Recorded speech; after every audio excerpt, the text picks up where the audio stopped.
তো নমস্কার বন্ধুরা, তাজা খবর চ্যানেলে আপনাদের সবাইকে অনেক অনেক স্বাগত। তো চলুন দেখে নেব আজকের এখনকার এই মুহূর্তে কোথায় কেমন আবহাওয়ার পরিস্থিতি রয়েছে, সেই সঙ্গে আসতে সময় কোথায় কি অবস্থা হতে পারে। কেন বন্ধুরা, আমি সবার আগেই আপনাকে জানিয়েছিলাম যে আবারও কিন্তু নতুন করে একটা নিম্নচাপ তৈরি হতে পারে, সেই সঙ্গে ঘূর্ণিঝড় সম্ভাবনা কিন্তু বাড়ছে। সেটাই কিন্তু সত্যি হলো যে আর একটা কিন্তু নিম্নচাপ তৈরি হবে, আর সেটাতে কিন্তু ঘূর্ণিঝড় সম্ভাবনা অনেকটাই থাকছে। তো সেই বিষয়টা কিন্তু আজকের আলোচনা থাকবে। আর বন্ধুরা, আজকের এই ভিডিওটা কিন্তু অত্যন্ত গুরুত্বপূর্ণ হবে আপনাদের জন্য, তাই অবশ্যই আপনি শুরু থেকে শেষ পর্যন্ত নিশ্চয়ই দেখতে থাকবেন।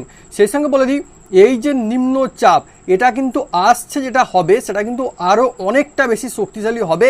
তার কারণ মনে রাখুন, আমি আগেও বলেছিলাম আলোচনা করার সময় যে বর্ষাকালে যে নিম্নচাপ হয় সেটাতে কিন্তু মূলত বৃষ্টির সম্ভাবনা বাড়ে, জোরালো বৃষ্টি হয়। কিন্তু বর্ষাকাল চলে গেলে তারপরে যে নিম্নচাপ তৈরি হয় তার থেকে ঘূর্ণিঝড় তৈরির সম্ভাবনা কিন্তু অনেকটাই বেড়ে যায়, আর সেই সম্ভাবনা কিন্তু অনেকটাই এবারে বাড়ছে। আর তার সঙ্গে বলে দিই, এখনও কিন্তু বহু জায়গায় দেখছেন যে আকাশ মেঘলা এবং বৃষ্টি চলছে। এই বৃষ্টি কিন্তু এখনও বেশ কয়েকদিন চলতে পারে। তো সেটা আমরা দেখে নেব যে কোথায় কতটা বৃষ্টি হতে পারে। আমরা জানবো যে আমাদের পশ্চিমবঙ্গের প্রত্যেকটা জেলার খবর পর একটার পর একটা ডিটেলসে। তার সঙ্গে আমরা জানবো যে বাংলাদেশে কী অবস্থা হতে পারে এবং আমাদের ভারতবর্ষের বিভিন্ন রাজ্যে আবহাওয়ার গতিবিধি কোন পথে এগিয়ে চলেছে, এখন কি হতে পারে, আসছে সময় কি হতে পারে, সমস্ত কিছুই আমরা একেবারে ডিটেলসে জানবো এই ভিডিও থেকে। আর বন্ধুরা, অবশ্যই চ্যানেলটিকে সাবস্ক্রাইব করে নেবেন সমস্ত খবরের আপডেট সবার প্রথমে পেয়ে যাওয়ার জন্য। আর অবশ্যই ভিডিওটিকে একটু লাইক করে দেবেন। তো বন্ধুরা, এখন যা অবস্থা চলছে বুঝতে পারছেন যে সাময়িক শান্তি মিলছে যেখানে বৃষ্টি হচ্ছে, মানে বৃষ্টি হলেই শান্তি, নইলে কিন্তু গরমের ভোগান্তি। সেই রকম খেলা কিন্তু এখনও চলছে, আর এখনও কিন্তু এটা চলতে থাকবে, কারণ আর্দ্রতার পরিমাণ এখন কিন্তু বাতাসে ভালো মতো রয়েছে।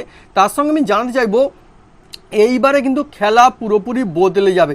দেখুন, এখনও কিন্তু একটা নিম্নচাপের অবস্থান রয়েছে বঙ্গোপসাগরের বুকে, যার জন্য কিন্তু বর্ষা এখন বাড়ি যেতে পারছে না। কিন্তু তারপরে বর্ষা বাড়ি গেলেই কিন্তু এত আনন্দ পাওয়ার কোনো কারণ নেই। আবার যে ঘূর্ণিঝড় সম্ভাবনা সেটা কিন্তু অনেকটাই বাড়ছে। আমরা দেখেছিলাম যে 2019 সালে কিন্তু বারেই কিন্তু ঘূর্ণিঝড় হয়েছে। শুধু তাই নয়, 2011 সাল থেকে পর 9 বছর আমরা কিন্তু দেখেছি যে এই 3 মাসের মধ্যে কিন্তু প্রত্যেক বছরই ঘূর্ণিঝড় হয়েছে অক্টোবর, নভেম্বর, ডিসেম্বরে। তাই সেই সম্ভাবনা বাড়ছে। আর একটা বিশেষ কথা আমি আপনাকে জানতে যাবো বন্ধুরা, এইবারে যদি ঘূর্ণিঝড় আসে সেইটার নাম হবে কিন্তু গতি। যেদিনই আসুক না কেন এলে কিন্তু নাম হবে গতি। আর গতি যদি আসে তাহলে কিন্তু হতে পারে খুব বড় ক্ষতি। তাই কিন্তু আমরা কেউ আর গতি চাইছি না, কারণ যারা যে সমস্ত বন্ধুরা আমফান দেখেছেন তারা নিশ্চয়ই বুঝতে পেরেছেন যে কি অবস্থা করেছিল আমফানে, যেটা কিন্তু এখনও অনেকের ঘরবাড়ির অবস্থা কিন্তু খারাপও হয়ে রয়েছে, সেটা কিন্তু বলতেই হবে। এইবারে আমরা দেখে নেব যে আবহাওয়া দপ্তর স্পষ্টভাবে কি জানিয়েছে। আমি আপনাকে বলেছিলাম যে সবার আগেই জানাবো, কোনো কিছু ঘটলে আমি জানিয়ে দিচ্ছি। আবারও নতুন নিম্নচাপ আসছে, কবে? 9 অক্টোবর। আর যেটা কিন্তু ক্রমশ অনেকটাই শক্তি বাড়াবে। এই নিম্নচাপটা কিন্তু তার কাছে কিছুই নয়, এটা কিন্তু বলেই দেওয়া যায়। সেই সঙ্গে আমি জানাতে যাবো বন্ধুরা, এখনও তো দেখছেন যে বহু জায়গায় ঝড় বৃষ্টি চলছে, কোথাও মাঝারি হচ্ছে, কোথাও হালকা ফুলকা, কোথাও দেখছেন আবার বৃষ্টি হচ্ছে, কোথাও মেঘলা করে কিছুই হচ্ছে না। এইরকম হচ্ছে, এখনও এই ধরনের বৃষ্টি কিন্তু কয়েকদিন দেখতে পাবেন। আমরা আসবো কবে থেকে বৃষ্টি বাড়বে, ঘূর্ণিঝড়ের কী আপডেট রয়েছে, নিম্নচাপ কী বলছে, সমস্তই জানাবো। তার আগে বন্ধুরা, আমি আপনাকে জিজ্ঞেস করতে যাবো কি আপনার ওখানে ঠিক এখন কি অবস্থা জারি হয়েছে। এখন কি আকাশটা মেঘলা রয়েছে, নাকি হালকা ফুলকা বৃষ্টি হয়েছে, নাকি জোরালো বৃষ্টি এখনও চলছে, নাকি কোনো কিছুই নেই, শুধুমাত্র গরমের ভোগান্তি লাগাতার জারি রয়েছে? কী রয়েছে অবস্থা অবশ্যই কিন্তু বন্ধুরা আমাকে লিখে জানাতে ভুলবেন না কমেন্ট বক্সে। আর কোথা থেকে দেখছেন সেটা কিন্তু অবশ্যই আমাকে লিখে জানাবেন বন্ধুরা। দেখুন, 9 তারিখে যেটা হবে, মোটামুটি আমরা দেখতে পাচ্ছি আন্দামান সাগরের উপর কিন্তু একটা নতুন নিম্নচাপ ফের তৈরি হবে। আর এটা কিন্তু তারপরে, মানে 9 তারিখ থেকে তারপরে আসছে 2 থেকে 3 দিনের মধ্যে কিন্তু এটা আরও গভীর নিম্নচাপে পরিণত হবে। সেই সঙ্গে আমি জানিয়ে দিই, এটা ক্রমশ সরবে কোন দিকে, উত্তর পশ্চিম দিকে কিন্তু সরতে শুরু করবে। সেই সঙ্গে যেটা দেখা যাচ্ছে কোন দিকে যাবে একটু বলে দিই। দেখুন, এটা কিন্তু মোটামুটি এই মুহূর্তে একবার স্পষ্ট বলে দেওয়া যাবে না যে এখানে যাবেই, কিন্তু তা হলো এগোবে যে দিকটা সেটা হচ্ছে উত্তর অন্ধ্রপ্রদেশ, সেই সঙ্গে ওড়িশার উপকূল বরাবর। কিন্তু আমরা বারেই দেখেছি যে ওড়িশাকে টার্গেট করা, মানে ওড়িশার নাম করে এলেও অনেক সময় আমরা দেখেছি পশ্চিমবঙ্গের দিকে হঠাৎ করে ঘুরে যায়, আবার কখনো দেখেছেন যে বাংলাদেশ দিকে চলে যায়। এইরকম অবস্থা কিন্তু হতে পারে, তাই অবশ্যই আমরা সেদিকে নজর রাখছি। সেই সঙ্গে আমি বলে দিই, যখন বর্ষাকালটা থাকে তখন কিন্তু মোটামুটি যেটা হয় দক্ষিণ পশ্চিম দিক থেকে বাতাস কিন্তু বয়। এবারে যেটা হবে উত্তর পশ্চিম দিক থেকে কিন্তু বাতাস বইতে শুরু করবে। ইতিমধ্যে বহু জায়গা থেকে কিন্তু সেই ধরনের বাতাস কিন্তু বইতে শুরু করেছে। আর সবথেকে বলার বিষয় এই নিম্নচাপের তাহলে কি হবে, তারপর আমরা ফের ফিরবো যে কোথায় কতটা বৃষ্টি হবে, ঘূর্ণিঝড়ে কি আপডেট রয়েছে। আমি বলে দিই এই যে নিম্নচাপটা রয়েছে এটা কিন্তু যেটা হবে যে আসছে 24 ঘন্টা এখন ওই ওড়িশা উপকূলে সেখানে কিন্তু এখনো অবস্থান করবে, যার যেটা বহু জায়গায় এখন এই যে মেঘ বৃষ্টি খেলা চলবে। এমনকি ওড়িশার বন্ধুরা আপনাদের ওখানে কিন্তু ভালো মতো বৃষ্টি হয়েছে, এমনকি এখনো হবে। তার কারণে আমি বলে দিই এই যে নিম্নচাপের অবস্থান কিন্তু এই যে নিম্নচাপে যেটা দেখা যাচ্ছে ক্রমশই কিন্তু আসছে সময় আবার শক্তি কিন্তু হারিয়ে ফেলবে, মানে নতুনটা নয়, এই যে পুরানো যেটা এখন রয়েছে সেটা কিন্তু ক্রমশই শক্তি হারাবে।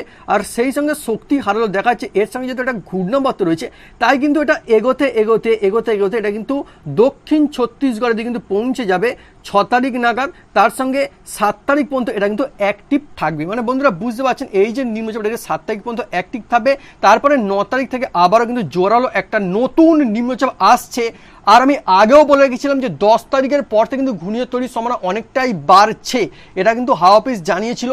তো সেই সম্ভাবনা কিন্তু অনেকটাই বেড়ে যাচ্ছে। তাহলে বলে দিই ভারতীয় মৌসুম ভবন কিন্তু এখন যে আপডেটটা দিয়ে রেখেছে যে আসছে 100 থেকে 120 ঘন্টা কোনো রকমের কোনো ঘূর্ণিঝড়ের সম্ভাবনা নেই, কিন্তু আসল ব্যাপার হলো এটাই 10 তারিখের পরে কিন্তু সম্ভাবনা অনেকটাই বাড়ছে।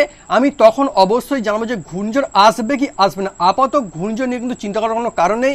যদি যাই যা দেখা যাচ্ছে আপাতত আমরা দেখতে পাচ্ছি সেটা কিন্তু মোটামুটি অন্ধ্রপ্রদেশ অথবা ওড়িশার উপকূল বরাবর কিন্তু এগোনোর সম্ভাবনা অনেকটাই বাড়ছে। এইবারে আমি বলে দিই যে কোথায় কোথায় সতর্কতা রয়েছে, কী খবর এবং কোন কোন জেলায় কতটা বৃষ্টি হতে পারে। দেখুন দক্ষিণবঙ্গে কিন্তু এখনো এই যে নিম্নচাপের পাল্লাই পরে এখনো কিন্তু বহু জায়গায় বৃষ্টি হবে, কিন্তু তা হলেও সব জায়গায় সমান বৃষ্টি হবে না। আর উত্তরবঙ্গে আবারও কিন্তু কয়েক পশলা জোরালো বৃষ্টি আসছে এমনটা কিন্তু সম্ভাবনা রয়েছে। উত্তরবঙ্গের বন্ধুরা সেখানে নতুন দফার কিন্তু বলতে পারেন কোথাও 10 থেকে 15 মিলিমিটার পর্যন্ত আবারও নতুন করে বৃষ্টি কিন্তু হতে পারে, এমনটাই সম্ভাবনা অনেকটাই বেড়ে গেছে। সেই সাথে বলি আমি আগেও বলছিলাম যে বন্যা পরিস্থিতি এখনো কিন্তু বহু জায়গায় রয়েছে। আমরা দেখতে পাচ্ছি যে মহানন্দার জল বেড়ে গিয়ে আবার কিন্তু প্লাবিত হয়ে গেছে পুরাতন মালদহ ইংরেজ বাজার, সেখানে আবার কিন্তু ঝামেলা, মানুষজনরা কিন্তু একেবারে বলতে পারে অবস্থা খারাপ হয়ে যাচ্ছে, দুর্ভোগ চলছে স্থানীয় মানুষজনদের, সেই অবস্থা চলছে। মহানন্দা নদী জলে কিন্তু আবার পুরাতন মালদহ এবং ইংরেজ বাজার প্লাবিত হয়ে পড়েছে, ওখানে মানুষ একটু সাবধান থাকবেন। আসামের বহু জায়গায় বন্যা পরিস্থিতি উন্নতি হলেও এখনও কিন্তু মানুষজন কিন্তু দুর্ভোগের মধ্যে দিন কাটাচ্ছেন আসামের ভাই বন্ধুরা, সেখানেও একটু সাবধান থাকবেন। এইবারে আমরা আসবো প্রত্যেকটা জেলার খবরে। দেখুন এখন যা অবস্থা চলছে কলকাতার বন্ধুরা, গরমের ভোগান্তি প্রায় সব জায়গায় এখন চলছে, এখনও চলবে। তার কারণ তাপমাত্রা মোটামুটি ভালো মতোই থাকছে, সেই সঙ্গে এখনও আর্দ্রতার ভোগান্তি চলছে। তবে দেখবেন এবারে কিন্তু নিম্নচাপের পাল্লায় পরে খানিকটা কিন্তু বৃষ্টির দেখা মিলতে পারে, 5 থেকে 7 মিলিমিটার পর্যন্ত বৃষ্টির যে সম্ভাবনা এখন রয়েছে। মেদিনীপুরের বন্ধুরা সেখানে বৃষ্টি হতে পারে, এছাড়া বাঁকুড়া বীরভূম মাঝারি মানের বৃষ্টি, বর্ধমান সেখানে 6 থেকে 7 মিলিমিটার এবং ঝাড়গ্রামের বন্ধুরা কোথাও 9 থেকে 10 মিলিমিটার বৃষ্টি হতে পারে। তাহলে এই বৃষ্টি কিন্তু আসছে 24 ঘন্টার মধ্যে মধ্যে আরেকটু বিভিন্ন জায়গায় বাড়তে পারে। দক্ষিণ 24 পরগনায় মোটামুটি 7 থেকে 8 মিলিমিটার, উত্তর 24 পরগনায় 6 থেকে 7 মিলিমিটার বৃষ্টি, এছাড়া নদিয়া মুর্শিদাবাদে মোটামুটি গড়ে 10 মিলিমিটার মধ্যে, হাওড়াতেও 8 মিলিমিটার বৃষ্টি, হুগলি এবং পুরুলিয়া মোটামুটি ওই ধরনের বৃষ্টি কিন্তু এখনও হবে। আর সবথেকে বলা বিষয় সব জায়গায় কিন্তু সমান বৃষ্টি হবে না, আর পশ্চিমের জেলায় কিন্তু এখনও বেশি বৃষ্টি হবে, কারণ পশ্চিমের দিকে যেহেতু পুরো সিস্টেমটা সরবে তার জন্য সেখানে বৃষ্টির সম্ভাবনা একটু ভালো হচ্ছে। আর হ্যাঁ ওড়িশার বন্ধুরা আপনাদের ওখানে কিন্তু সব থেকে বেশি বৃষ্টির সম্ভাবনা রয়েছে। আমি জানিয়ে দিই আমাদের দক্ষিণবঙ্গের কোথায় কোথায় একটু ভারী বৃষ্টি হতে পারে, পূর্ব পশ্চিম মেদিনীপুরে, তার সঙ্গে ঝাড়গ্রাম, এছাড়া বাঁকুড়া এবং পশ্চিম বর্ধমানে মোটামুটি 24 থেকে 48 ঘন্টার মধ্যে বজ্রবিদ্যুৎ সহ কয়েক পশলা ভারী বৃষ্টি হতে পারে। এবং গাঙ্গেয় পশ্চিমবঙ্গের বন্ধুরা এখানেও থাকছে মোটামুটি কয়েক পশলা ভারী বৃষ্টির সম্ভাবনা। এইবারে আমরা আসবো অন্যান্য জায়গায় কোথায় কি অবস্থা হবে। তার আগে আমি একটা কথা জানিয়ে রাখি যে এইবারে কিন্তু উত্তরবঙ্গে আবারও কিন্তু বলতে পারেন যে দক্ষিণবঙ্গের সঙ্গে পাল্লা দেওয়ার মতো বৃষ্টি এবারে কিন্তু হবে। আর আমরা বলে দিই উত্তর দিনাজপুরে সেখানে মোটামুটি বৃষ্টি হতে পারে, দক্ষিণ দিনাজপুরে বৃষ্টি হতে পারে, তাহলে বেশি বৃষ্টি হতে পারে আলিপুরদুয়ার এবং কোচবিহারের বন্ধুরা আপনার ওখানে। মালদা কিন্তু কয়েক পশলা আকাশটা মেঘলা করে বৃষ্টির সম্ভাবনা এখনও কিন্তু রয়েই যাচ্ছে। সেই সঙ্গে দার্জিলিং, জলপাইগুড়ি এবং সিকিম কালিম্পংয়ে মাঝারি মানের যে বৃষ্টিটা কিন্তু এখনও মিলতেই পারে। এবারে আমরা আসবো আসবো যে অন্যান্য জায়গায় কোথায় কতটা বৃষ্টি হতে পারে। দেখুন ভারতবর্ষের বন্ধুরা বিভিন্ন জায়গা আমাদের দেশে যা হবে, আসাম ত্রিপুরার বন্ধুরা বৃষ্টির দেখা মিলতে পারে, সেই সঙ্গে ঝাড়খণ্ডে বিহারে কিন্তু এখনও বৃষ্টি চলতে পারে, কেননা আমরা দেখতে পাচ্ছি যে এই যে নিম্নচাপের জেলা কিন্তু অনেকগুলো জায়গাতে বৃষ্টি হতে পারে।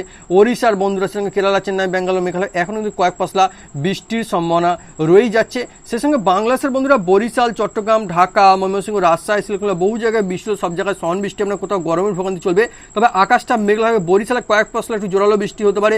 সেই সঙ্গে সিলেটের বন্ধুরা ওখানে কিন্তু মোটামুটি দেখা যাচ্ছে যে 6.5 থেকে 7.5 মিলিমিটার বৃষ্টি কিন্তু সম্ভাবনা রয়েছে। আর এখন আমাদের পশ্চিমবঙ্গের যা অবস্থা, তাপমাত্রা মোটামুটি থাকবে গড়ে প্রায় 27 ডিগ্রি সেলসিয়াস থেকে শুরু করে 31 ডিগ্রি সেলসিয়াসের মধ্যে, মানে 2 ডিগ্রি সেলসিয়াস তাপমাত্রা আবারও বাড়লো। সেই সঙ্গে কোথাও কোথাও ঝোড়ো হওয়া 11 কিলোমিটার প্রতি ঘন্টায় বইতে পারে এবং আর্দ্রতার ভোগান্তি চলবে, তার কারণ সেটা রয়েছে গড়ে প্রায় 88%, কোথাও রয়েছে তারও বেশি। মানে বুঝতে পারছেন এই যে গরমের ভোগান্তি অবশ্যই চলবে। আর সেই সাথে জানিয়ে দিই যে লাস্ট 24 ঘন্টা কিন্তু বহু জায়গায় ভালো মানের যে বৃষ্টির দেখা সেটা কিন্তু অনেক জায়গায় মিলেছে। আর একটা বিরাট ব্যাপার যে বিহার, ওড়িশা, ঝাড়খণ্ডে এখনো ভালো মতো কিন্তু বৃষ্টি চলতে পারে 7 তারিখ পর্যন্ত, সেই সতর্কতা জারি করা হয়েছে। তো বন্ধুরা আপনারা প্রত্যেক অত্যন্ত সাবধানে থাকবেন, আপনারা প্রত্যেক অত্যন্ত ভালো থাকবেন। তো ব্যাস এটি ছিল আজকের আবহাওয়ার লেটেস্ট আপডেট। আশা করছি ভিডিওটি ভালো লেগে থাকবে, তো অবশ্যই লাইক করে দেবেন। আর সমস্ত খবরের আপডেট সবার প্রথমে পেয়ে যাওয়ার জন্য অবশ্যই চ্যানেলটিকে সাবস্ক্রাইব করে নেবেন। এই ভিডিওতে পর্যন্ত আবার দেখুন নতুন খবরের সঙ্গে। জয় হিন্দ, বন্দে মাতরম।